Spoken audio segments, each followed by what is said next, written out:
GPT 5.6 hasn't launched yet, but we already know a decent bit about it.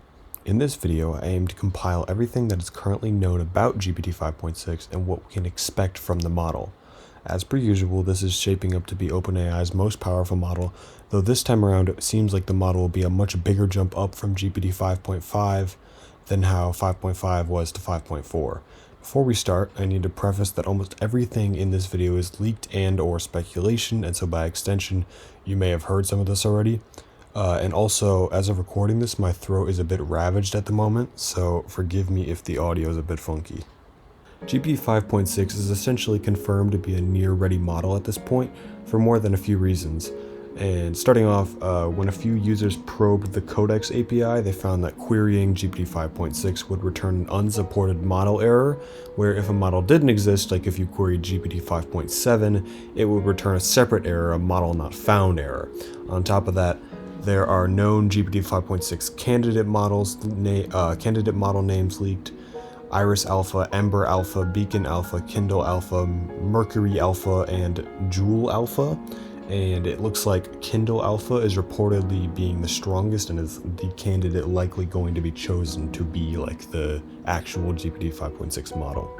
Furthermore, while this has no actual guarantee on anything, when you look on prediction websites such as Kalshi or Polymarket, there's a very high chance that the model releases before the 26th, with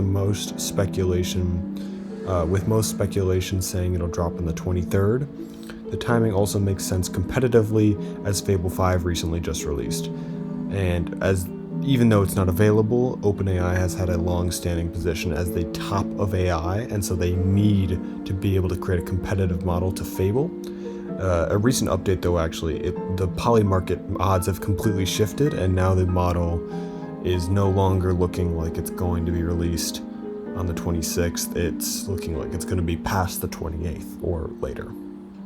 If they aren't able to compete on quality, it at least needs to be close for much cheaper, which brings me to my next point. Speculation says GPT 5.6 is to be roughly 3 times cheaper than Fable, which if true, means it'll be closer to how cheap GPT 5.4 and 5.2 were. Looking at how Fable 5 scores versus GPT 5.5 on the deepswe benchmark, you can see GPT 5.5 is holding its own, even tying with it at some points. Now this benchmark is pretty controversial, and I'm not going to say GPT 5.5 is on par with Fable 5, but it at least proves that OpenAI is still very close to Anthropic, and so with a big enough push they could easily surpass them.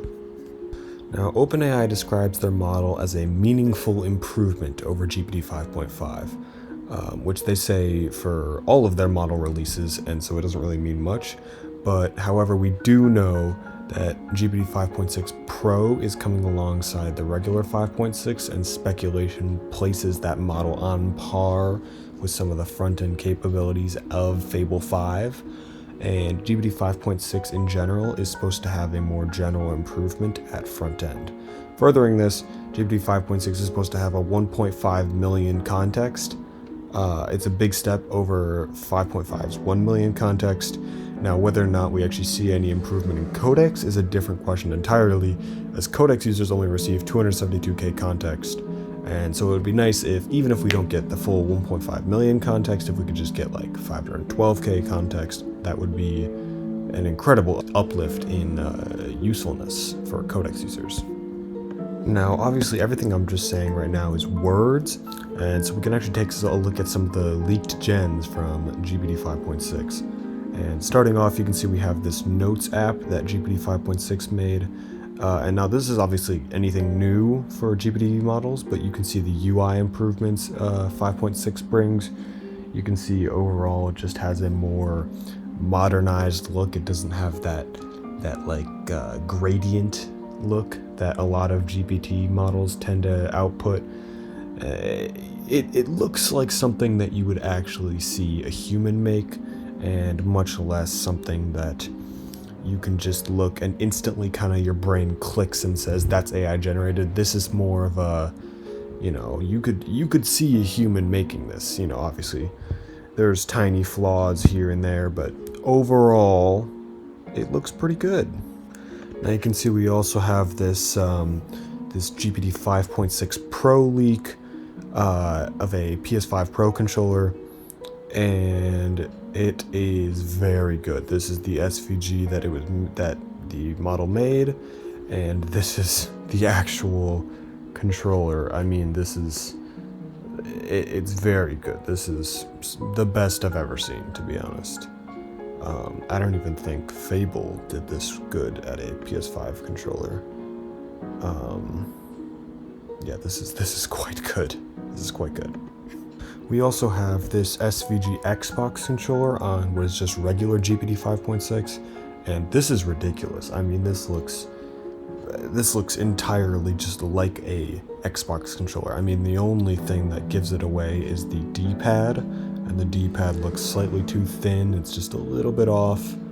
But if you were to look past the D-pad, I mean, this looks almost perfect. You would not be able to tell this is not an Xbox controller. I mean, it's ridiculous how good these models are getting. Anyway, if you did stay till the end, I really appreciate it. This was a bit of a lower effort video, and so if you managed to stick through my ramblings there at the end, I'm sorry.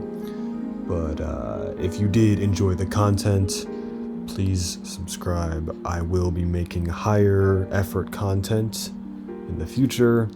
This was just because I'm very interested in the GPT line of models, and I thought I might as well just get a video where I kind of just dump everything I know about the model into a single video. But anyway, have a good one. I'll see you next one.